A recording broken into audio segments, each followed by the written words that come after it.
Hello friends, good morning everybody. Today we are going to discuss magnetism, the basics of the magnetism which are required to be dealt with for studying higher theories such as different types of magnetism and how the behavior of the materials are there. So we have this is for BSc UG course, and it is the introduction for the different terms which arises while discussing the materials.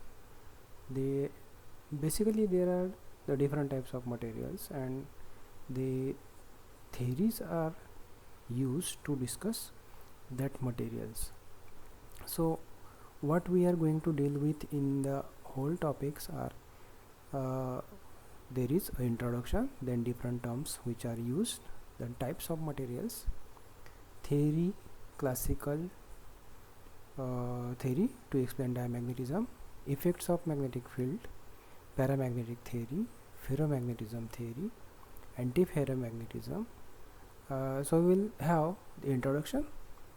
Out of the universal forces, the gravitational, electrical, nuclear, magnetic, and are the main forces which we deal with. And to discuss with the magnetic forces, there is the term comes that arises, that is the magnet. It is the term derived from the name of the island Magnesia, and where the some materials are magnetic or the some materials are non-magnetic. So there are the two types: some materials are magnetic, some are non-magnetic. Non-magnetic can acquire magnetism, so it is possible that non-magnetic materials can also have the tendency to acquire magnetic. Strong magnetic can lose magnetism, but at some temperature, and some materials opposes the magnetic field. So these are some different types of materials. While discussing magnetism, we have to deal with terms which arises as dipole. What is a dipole? It is basically the two poles at the separated by some distance. So in case of a magnet, it is a single piece of a material where the two ends are having the two different properties. In case we are having a magnet with two poles opposite to each other separated by a finite distance, and that is called dipole. We can equivalent it to the flow of electric charge around the loop. Electrons circulating around atomic nuclei, spinning of their axis about their axis and rotating positively charged atomic nuclei. So we know that the electrons are orbiting around the nucleus, and nucleus is having a positive charge, and then the sum of these effects may cancel to the atom. So there are the different number of electrons are present and they are orbiting. Out of that, the magnetic field arises because of the number of electrons. So some electrons which are orbiting behaves as a magnet because the electrons which are moving behaves as a charge is moving in a path, and while moving there is a current, and so we are having a magnetic field associated around the path, and it is perpendicular to the path of the electrons. So the magnetic dipole is because of the electrons which are orbiting around the nucleus, and in that material they if do not cancel the magnetic field, then there arises a permanent magnetic dipole. The strength of the pole is the another term, which is The two poles north and south have ability to interact with each other, and that is denoted by m, usually denoted.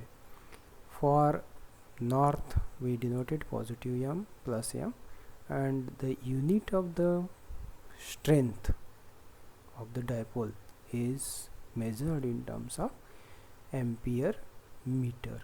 So we are having here ampere meter. These are some basic terms. So here it is a dipole having north and south polarities. Then it will give us a magnetic length. So how much is the length of the magnet? Here we call it as a Bohr magnet. So distance between the two poles of the magnet is generally denoted as twice L, and the dipole moment is measured with the help of the measurement of a magnetic length. The product of pole strength and the magnetic length. So we will have the unit of the dipole moment is ampere meter square, that is the length multiplied by the pole strength, and it is a vector directed from south to north. Dipole moment is a vector, and here the term is denoted as magnetic moment mu m, and that is dipole moment strength of the magnet multiplied by twice L. We have seen in the previous slide that strength of the magnet, strength of the pole is given by ampere meter, and it length is measured in meter. So therefore the unit is ampere meter square. So this is the basic terms which are required to discuss the higher terminologies.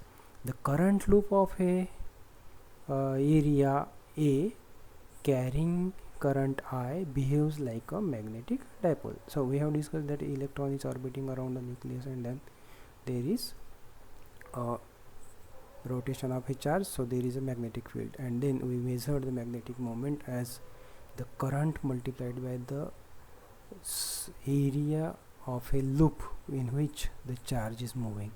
So it is ampere, that is current into the area, and the current into the area, and therefore we have ampere meter.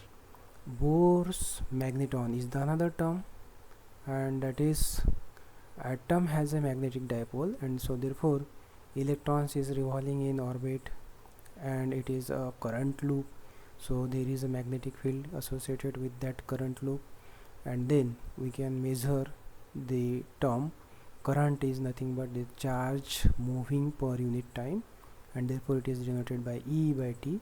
But we know that the velocity of the linear velocity of that charge moving in a circular path of the distance 2 pi r takes a time t to complete the path. So therefore velocity v is equal to 2 pi r by t, and then we can replace the time with our this relation v is equal to 2 pi r t, and therefore I is equal to E upon 2 pi r by v, and therefore it is the current I is equal to EV by 2 pi r. The magnetic dipole moment, therefore as seen in previous, magnetic moment is equal to current into the area. So current is E by T and into area, so E by T is obtained to be EV 2 pi r A, and A here A is area, so area is pi r square, and therefore we will get magnetic moment mu m is equal to EVR by 2, and that is the magnetic moment. But according to Bohr's theory, orbital angular momentum can be the integral multiple of h cross. So h cross is equal to h upon 2 pi, and h is the Planck's constant. So we will have, according to Bohr's theory, that every time orbital magnetic moment is always constant, and that is equal to integer multiple of the h cross. So So n is integer, and that is 1 2 3. And therefore here from the above equation, Vr is equal to nh cross upon m. We use this Vr is equal to nh upon nh cross by m in the previous equation, that is our magnetic moment, that is mu m is equal to E Vr by 2, and therefore here Vr is given by Eh upon m, and therefore n taken outside, Eh upon 4 pi m. N is the integer. Yeah, this Eh upon 4 pi m, Eh upon 4 pi m is the lowest value of a magnetic dipole moment when n is equal to 1, and that value, the lowest value of magnetic dipole moment, is called the Bohr's magneton. It is only because of the orbital motion of an electron, and that value is found to be equal to 9.27 into 10 to the power minus 24 ampere meter square. A that is current, ampere, and the area, current into area. So ampere meter square, 9.27 into 10 to the power minus 24 ampere meter square. This quantity is called Bohr's magneton. So we stop here for little while, and then we will continue with the another